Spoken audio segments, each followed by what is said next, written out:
The city of New Braunfels is making diversity and inclusion a focal point with the founding of a new committee. Hill Country reporter Leah Durain shares how the group will soon be asking the community for input.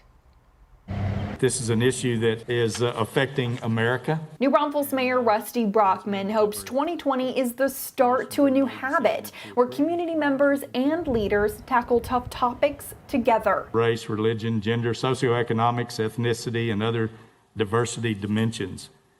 A topic that's not very easy to discuss and has become even more difficult today. This week, the mayor updated council members on a new committee dedicated to this task.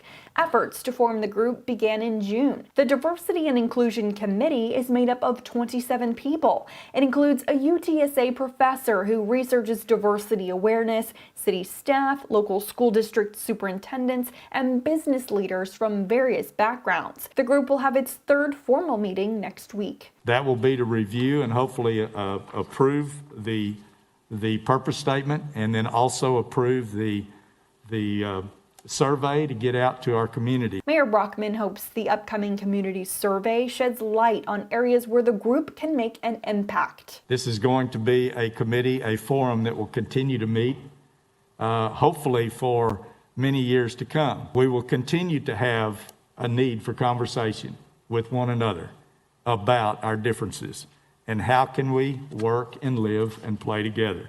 I'm Leah Durain, the KENS 5 Hill Country reporter.